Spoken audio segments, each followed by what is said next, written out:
Disaster management standards provide high-level guidance and basic requirements for all dimensions of disaster management, from preparedness to response to transition into long-term development.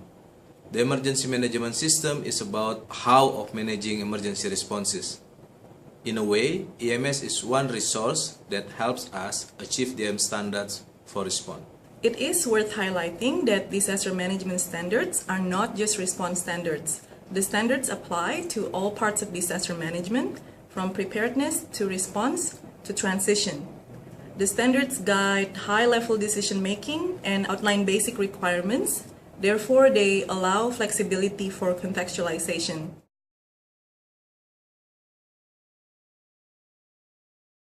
Disaster management standards are as important for the entire national offices as much as it's for the HEA ministry. I personally always carry wherever I go for work. The M standard provided the parameter how each entity within the partnership should work together within disaster management dimension. Practical experience as for me that the M standard provides high-level guidance on declaration process during emergency response. This will help the national offices, regional offices, support offices and global center on their roles and responsibility on the declaration and on the way forward after declaration.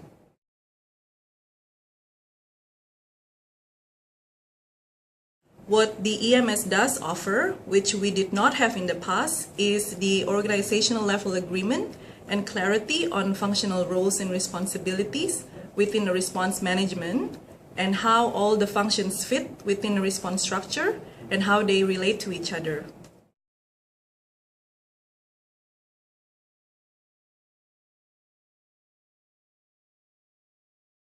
One principle of the emergency management system that I really value is the competency-based staffing, which asks for positions at all levels of a response structure to be staffed on the basis of ability to meet the demands of the role.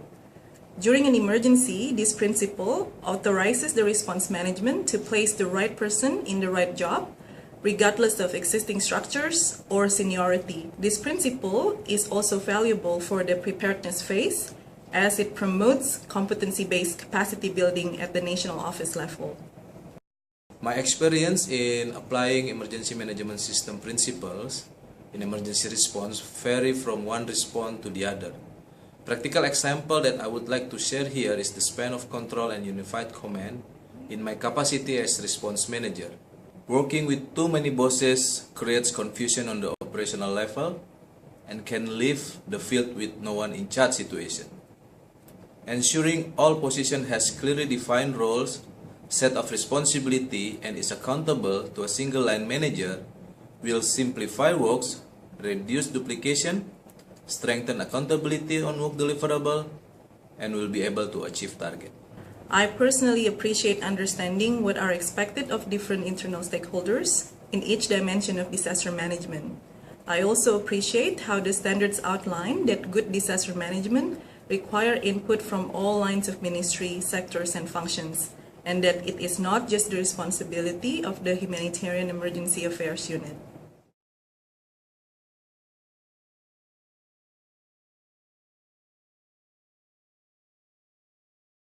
One funding source available for emergency responses is the use of up to 20% of ADP budget. We need to keep reminding ourselves of this funding source. Certain conditions to use this funding is applied, including responding within ADP's area of intervention.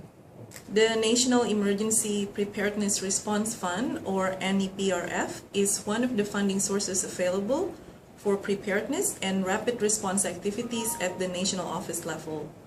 All national offices are encouraged to establish NEPRF so that they can respond quickly to local disasters while further resources are being raised.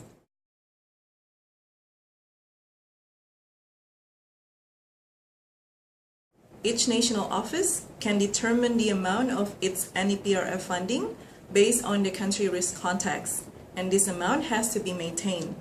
Each national office can develop its own protocols for utilization and replenishment of the NEPRF funding with reference to the partnership policy.